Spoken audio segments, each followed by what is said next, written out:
خبرونو سرټکی ترکیه کې د افغانستان او پاکستان ترمنځ دریم پړاو مذاکرات پیل شول. ملګري ملتونه وایي چې افغانستان کې د نشهیي توکو کرکیله 60% کمه شوې ده. د ایران او هند سفیرانو چابهار بندر کې له افغان سوداګرو سره لیدنه کړې ده.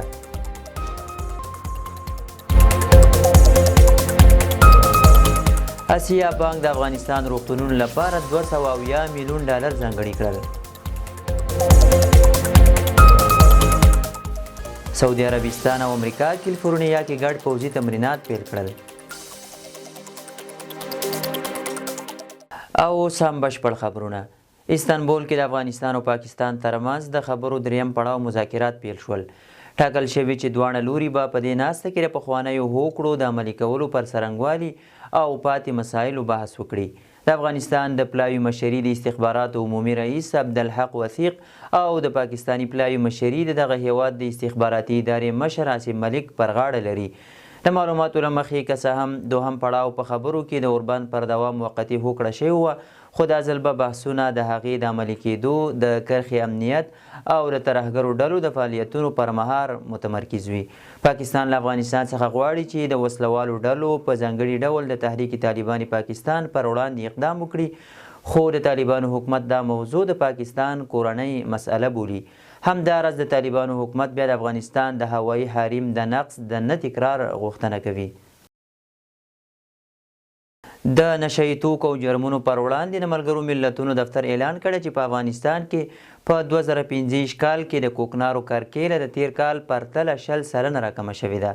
دغه بنسټ په یو بیان کې ویلي چې د 2015 کال لپاره د کوکنارو د کرکیلې ټول مساحت شاوخوا 10,200 هکټاره اټکل شوی دی. ملګري ملتونه زیاتوي له ګاونډیو هیوادونو د شاوخوا 4 میلیونو افغان کډوالو راستنېدل او د بشري مرستو کمیدل ښایي د کوکنارو کرکیلې ته هڅونه بیا ډیره کړي. دا په داسې حال کې ده چې د طالبانو حکومت مشرتابه په ټول هیواد کې د نشهیي توکو په کرکیلې خرڅولو او اخیستلو بندیز لګولی دی. کابل کې له احتیاط څخه رغېدلي 800 تنه له فني او حرفوي زده کړو فارغ شول. د کار او ټولنیزو چارو وزارت اړوند د پولیچرخي د فني او حرفوي زده کړو له مرکز څخه په 5مې ښوونیزه دوره کې 800 تنه له احتیاط څخه رغېدلي اشخاص له 6 میاشتنیو نظري او عملي زده کړو وروسته فارغ شول.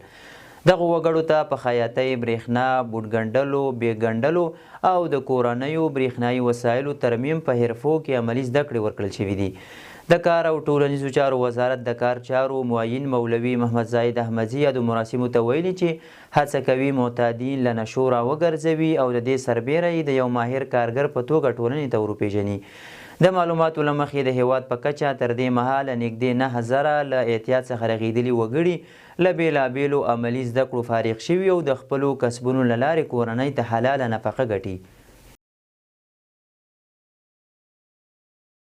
د ایران او هند سفیرانو چابهار بندر کې له افغان سوداګرو سره لیدنه کړې ده. کابل کې د ایران سفارت ویلي د ایران سفیر علي رضا بیګدیلي او د هند سفیر محمد فتح علي خان چابهار بندر کې له افغان سوداګرو سره ګډه ناسته کړې ده. خبر پاڼه کې راغلي چې دې لیدنې د ایران، افغانستان او هند ترمنځ د سوداګریزو اړیکو او اقتصادي همکاریو د پیاوړتیا لپاره یو ښه فرصت برابر کړی دی. یاده غونډه داسې مهال شوې چې تازه پر چابهار بندر د امریکا له لوري لګېدلي بندیزونه تر راتلونکي کال پورې معاف شوي دي.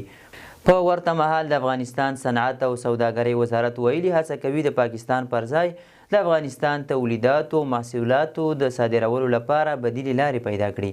د یادونې ده چابهار بندر کې په کلني ډول تر 6 میلیونه ټنه زیات سوداګریز توکي لاس په لاس کیږي. آسیا پرمختیایي بانک افغانستان کې د روغتیایي خدمتونو پیاوړتیا لپاره $270 میلیون ځانګړي کړل. د ماشومانو د ملاتړ وجهي صندوق یا یونیسیف ویلي چې د آسیا پرمختیایي بانک د $270 میلیون په مالی ملاتړ سره په افغانستان کې 30 میلیونه کسانو ته روغتیایي خدمات پراخوي.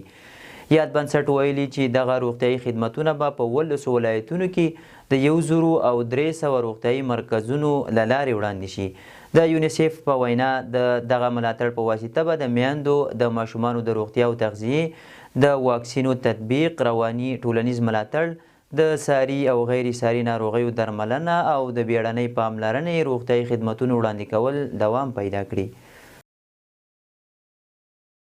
کابل کې عیدګاه تاریخي جومات د 15 وخت لمونځونو لپاره پرانیستل شو. د ارشاد حج او اوقاف وزارت وایي چې نن پنجشنبه د کابل عیدګاه تاریخي جومات د ښاریانو لپاره د 15 وخت لمونځونو د ادا کولو په موخه پرانیستل شو. یاد وزارت د کابل ښار له ټولو په ځانګړي ډول د نږدې ناحیې له اوسیدونکو غوښتي چې د اخترونو او جمعې د لمونځونو سربیره 15 وخت لمونځونه هم په دې جومات کې په جومات سره ادا کړي. د یادونې وړ ده چې له دې وړاندې یوازې د اخترونو لمونځونه او جرګې په دې جومات کې ترسره کېدلې. کابل عیدګاه د هیواد له مهمو تاریخي جوماتونو دی چې د غازي امان الله خان په وخت کې د خپلواکۍ د اعلان ځای هم و. دا جومات د جمهوري نظام پر مهال د ولسمشر اشرف غني په ځانګړي حکم سره په اساسي توګه ورغول شو. ننګرهار کې د 440 کیلومتره سړک جوړولو اشر پیل شوی دی. د ننګرهار حصارک ولسوالۍ له مرکز څخه تر سروبي ولسوالۍ تیزین سیمې پورې مسؤلینو او ولسي وګړو د 440 کیلومتره په اوږدوالي او 2 متره پراخوالي د یو سړک د جوړولو اشر پیل کړی دی. د حصارک ولسوال مولوي احمد نظامي وایي چې د ننګرهار والي په مالي همکارۍ د سیمې شتمنو په ونډې اخیستنې او د ولسي وګړو په مستقیمې کاري همکارۍ د دغه سړک د جوړولو چارې جریان لري. ځایي اوسیدونکي په نورو پرمختیایي چارو کې هم د همکارۍ ډاډ څرګندوي او د یاد سړک د اسفالټ او د شیرزاد او حصارک د سړک جوړولو غوښتنه کوي. امریکا او سعودي عربستان د کیلیفورنیا په دښته کې ګډ پوځي تمرینونه پیل کړي دي. د سعودي عربستان بهرنیو چارو وزارت د معلوماتو له مخې امریکا متحده ایالاتو او سعودي عربستان په کیلیفورنیا کې د فورټ ایروین په پوځي اډه کې ګډ پوځي تمرین پیل کړی دی. د یاد وزارت په وینا د کوینسي ون په نوم د دغه نظامي تمریناتو موخه د عملیاتو چمتووالي لوړول او د تجربو تبادله ده. دواړو هیوادونو پرې تړاو نور جزئیات نه دي شریک کړي. د فورټ ایروین ملي روزنیز مرکز د متحده ایالاتو د پوځ لپاره د روزنې یوه لویه سیمه ده چې د کیلیفورنیا په موجاوي صحرا کې شاوخوا 3108 مربع کیلومتره ساحه پوښي. فیلیپین کې د توپان له امله 114 کسان مړه او 120 نور تریتم شوي دي. د یاد هیواد چارواکي وایي د کالماګي په نوم توپان له امله د مړو شمیر 114 تنو ته رسېدلی او 120 تنه نور لا هم نادرکه دي. دا توپان چې د هیواد مرکزي سیمې یې سختې ځپلي دي د سیبو په ولایت کې تر ټولو زیات زیان اړولی دی. د فیلیپین ولسمشر په یاد هیواد کې بیړنی حالت اعلان کړی او د ژغورنې ټیمونه یې سیمو ته استولي دي. د معلوماتو له مخې دغلته زرګونه کورونه نړېدلي او سړکونه د ښځلو اوبو او د نقلیه وسایطو له امله تړل شوي دي. توپان اوس د سویلي چین سمندر له لارې ویتنام ته روان دی او د ځواکمنېدو خبرداری ورکړل شوی دی. د شال ټلویزیون قدرمندو لیدونکو دا او د دې مهال لنډ او مهم خبرونه. تر بیا ښه وخت.